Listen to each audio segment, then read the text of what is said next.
Falar sobre movimento social é falar sobre a história do Brasil. É falar sobre colonização. É falar sobre racismo. É falar sobre desigualdade. Falar sobre Brasil é contar uma história sobre concentração de terras e sobre resistência. Caio Prado Júnior, falando sobre o sentido da colonização, expõe que desde o início a povoação do Brasil se devia por motivos exclusivamente comerciais, com o objetivo de fornecer matéria-prima para a metrópole. Essas produções, desde o início, já contavam com a identidade do latifúndio. A partir das capitanias hereditárias dos grandes donos de engenho, a ótica de produção se manteve ao longo dos séculos. Produção para a metrópole e realizar o mínimo de infraestrutura necessária para isso. Em 1850, Dom Pedro II promulgou a infame Lei de Terras, que solidificou os grandes latifúndios. A norma proibia a invasão e o uso de terras públicas, salvo aqueles que já ocupassem esse território. Nesse caso, bastava que as taxas fossem pagas para a regularização do terreno. Acontece que só a elite já estabelecida tinha as condições de pagar essas taxas. Sobre isso, o senador da época, Costa Ferreira, disse: existem nas províncias muitas terras, mas algumas não se acham demarcadas nem são beneficiadas porque estão infestadas de gentios. Nas minhas fazendas já tenho tido alguns prejuízos por essa causa, em gado, escravos, etc. A maior parte dos pequenos lavradores da minha província não lavra para o interior, porque o gentio não os deixa. Mas um lavrador poderoso, logo que entra, pode beneficiar as terras. Muito lucra, pois, a nação em se venderem as fazendas nacionais a particulares que as cultivem. Os poceiros, boias frias, ex-escravos, imigrantes e tantos outros passaram a ser barrados de ter o direito à sua própria terra, mesmo que para subsistência. Para eles, passou a restar apenas o trabalho nas grandes fazendas. Durante o século XX, muitos movimentos sociais, de orientação marxistas à Igreja Católica, pautavam a luta pela terra. As Ligas Camponesas, o Movimento dos Agricultores Sem Terra, a Confederação Nacional dos Trabalhadores da Agricultura atuavam na luta pela terra. Após o golpe de 1964, todos esses movimentos foram dizimados, tendo suas lideranças mortas, presas ou exiladas. Com o processo de redemocratização, diversos novos movimentos passaram a retomar a luta daquelas antigas organizações. Entre eles, o Conselho Nacional de Seringueiros, de Chico Mendes, a Comissão Pastoral da Terra, da Igreja Católica, e o próprio MST. O MST surge a partir do movimento de ocupação, remanescentes do antigo movimento dos agricultores sem terra, no município de Ronda Alta, no Rio Grande do Sul, culminando na sua criação em 1984. Apesar do processo de redemocratização, que com a nova Constituição passou a estabelecer a função social da terra e da criação de novos planos nacionais de reforma agrária, o processo para a desapropriação e assentamento de famílias se deu de forma muito restrita. A mídia e os grandes latifundiários organizados na União Democrática Ruralista continuavam tratando os militantes dessas organizações como criminosos. Os próprios líderes da UDR já foram condenados por assassinatos de sem-terras. Essa violência também alcançou o MST, se destacando o massacre ocorrido em 1996, onde o grupo teve 21 trabalhadores assassinados e mais de 69 mutilados pela Polícia do Estado do Pará, num evento que foi chamado de Massacre de Eldorado dos Carajás. Pela esfera institucional, o MST sofreu tentativas de perseguição por meio de 3 CPIs, que procuravam apurar alegados crimes praticados pela organização. Todas essas tentativas foram infrutíferas. No dia 11 de maio, em um sábado à tarde, fomos visitar uma unidade do Armazém do Campo, que fica localizado em São Paulo. Foi uma oportunidade única e incrível de poder conhecer de perto essa iniciativa do Movimento dos Trabalhadores Rurais Sem Terra, o MST, e aprender mais sobre a produção agroecológica e a importância da reforma agrária. Essa unidade do armazém conta com uma livraria logo na entrada do armazém, depois uma cafeteria, um mercado, uma lojinha que vende produtos do MST e um restaurante com pratos deliciosos. O principal objetivo do MST é a luta pela reforma agrária e pela redistribuição de terras. Para isso, o movimento organiza ocupações de terras improdutivas e estabelece assentamentos, onde as famílias podem viver e trabalhar de maneira sustentável. Além disso, o MST promove a educação e a formação política de seus membros, com escolas e cursos voltados para a agroecologia e os direitos sociais. Com o passar dos anos, o MST se tornou um dos maiores e mais influentes movimentos sociais da América Latina. O movimento também tem uma presença significativa em diversas regiões do Brasil. E ele também tem papel importante na promoção da justiça social e na defesa dos direitos dos trabalhadores rurais. Em resumo, o MST continua sendo extremamente relevante na luta pela reforma agrária e pelos direitos dos trabalhadores rurais no Brasil. Sua história e ações mostram a importância da organização coletiva na busca por um país mais justo e igualitário. Durante a nossa visita, conseguimos conversar com Fabiano, um dos coordenadores do MST. Tudo bem? Qual que é o seu nome? Olá, tudo bem? Meu nome é Fabiano Giroto, eu sou coordenador financeiro do Armazém do Campo, né? Sou filho de assentado, venho do Rio Grande do Sul, né? E hoje também eu faço curso de economia na PUC. Então, eu queria te perguntar, como que o MST se posiciona em relação às políticas ambientais e à sustentabilidade? Bom, nossa questão das políticas ambientais, né, a gente já começa pela questão da produtividade orgânica hoje, né, vislumbrando chegar em uma sociedade que a gente vai ter ela como uma sociedade agroecológica, né, uma sociedade onde o ser humano e a plantação que você tem, ela faça mais parte do ecossistema, né? Você não produzir um alimento em alguma região que não seja dele, né? Um consórcio com a floresta, né? Sem precisar devastar o meio ambiente para que haja produção, né? Que a gente acredita que a gente consegue produzir em conjunto com a natureza, né? E as partes ambientais, né? Porque hoje a gente vê essa produção que o mundo capitalista traz, ela vem devastando tanto a mata quanto causando um aquecimento global, né, entre outras coisas que a gente está vendo já o resultado disso, para quem acompanha hoje, no Rio Grande do Sul. Né. E para onde que é destinado o dinheiro que vocês arrecadam aqui nas atividades do Armazém do Campo? Então, o Armazém do Campo é uma loja que compra produtos da reforma agrária, né.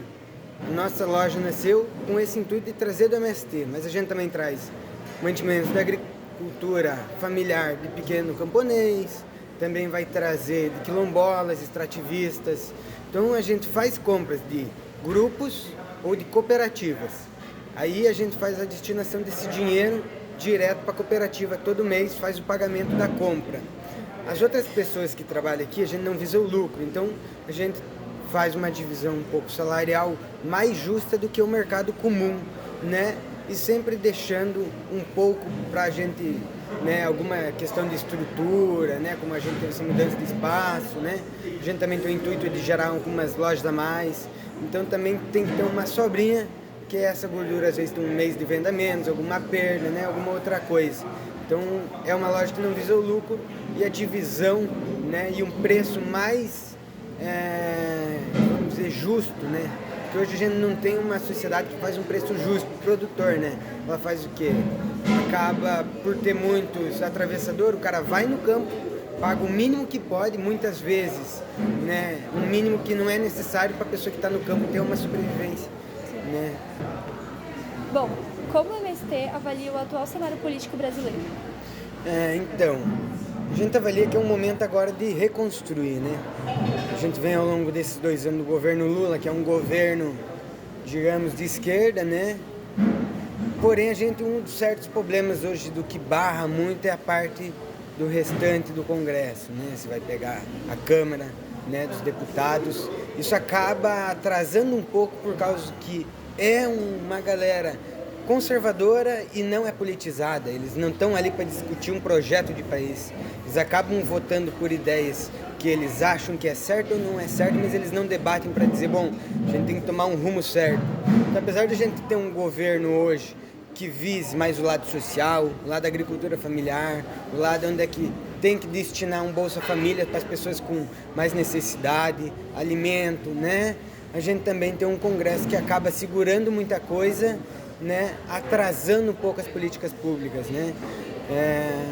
A questão também da reforma agrária, acredito que agora a gente vai dar um salto, né? O governo também tem algumas medidas para que a gente volte, né, a assentar pessoas, né? Que hoje tem mais de 90 mil famílias, né, precisando de terra e o Brasil tem terra para assentar. Acredito que talvez até o final do governo, até 2026, a gente consiga talvez sentar todas essas famílias, né? Mas a gente precisa de muito mais, né? A gente precisa de crédito para as famílias no campo, a gente precisa de casa para quem está na cidade, né? E é uma coisa que essa nova política desses novos partidos, né? Eles não têm essa visão de pensar o que o povo precisa, né? E ficar apenas num debate sobre questões o Brasil é comunista, não é comunista, né? Acho que a grande questão não é essa. A grande questão é pensar se uma pessoa tem 3 refeições num dia. O Armazém do Campo foi criado pelo MST como uma forma de comercializar os produtos orgânicos e agroecológicos cultivados pelo assentamento do movimento. O objetivo principal é promover a reforma agrária popular e garantir a sustentabilidade econômica das famílias assentadas, ao mesmo tempo em que se oferece alimentos saudáveis e de qualidade para a população. Nos armazéns do campo, nós encontramos uma variedade de produtos como frutas, verduras, legumes, grãos, laticínios e alimentos processados, todos produzidos de maneira agroecológica. A agroecologia é uma prática que respeita o meio ambiente, promove a biodiversidade e não utiliza agrotóxicos ou transgênicos.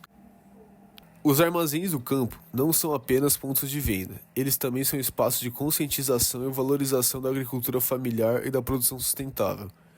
Ao comprar nesses armazéns, os consumidores apoiam diretamente os pequenos agricultores e contribuem para o fortalecimento da economia solidária e para a preservação do meio ambiente. Além de comercializar alimentos, os armazéns do campo frequentemente promovem eventos culturais, educativos e debates sobre temas sociais e ambientais. São espaços que incentivam o diálogo e a troca de conhecimento, fortalecendo a comunidade local. O MST também atua distribuindo alimentos em situação de crise. O movimento doou recentemente alimentos para as famílias do Rio Grande do Sul e na Palestina, além de trabalhar com cozinhas solidárias rotineiras que atuam em diversos cantos do Brasil. Desde 2020, com o programa O Natal Sem Fome Solidária, foram distribuídos cerca de 9,8 mil toneladas de alimentos e 2,3 milhões de marmitas. Durante a nossa visita, o Armazém do Campo não estava apenas recebendo doações, mas iria destinar metade do dinheiro arrecadado durante aquele dia para o Rio Grande do Sul. Aproveitamos as atividades para realizar algumas perguntas para os clientes do Armazém do Campo. Você está ciente da tragédia ocorrendo no Rio Grande do Sul? Sim, impossível não estar ciente. Sim, eu tenho acompanhado pelos jornais e pelos órgãos de informação. Na sua opinião, a mídia desempenha uma função importante e relevante para a ajuda com a população que está sendo vítima? Sim, mas não o suficiente, porque eu acho que a mídia ela não traz a realidade concreta, mas ela intencionaliza a tragédia como se fosse algo, literalmente uma tragédia ambiental, mas ela não traz as causas que são o descaso com o meio ambiente, com as barragens, com a proteção mesmo dos rios, que não foi uma tragédia que aconteceu por um acaso, mas sim foi uma consequência de falta de política pública e de cuidado com o meio ambiente que aconteceu isso. Então, sim e não, ela faz um papel importante, mas ela não vai à raiz do problema. Em relação às autoridades políticas, você acha que elas estão desempenhando um papel importante e estão representando alguma ajuda para a população?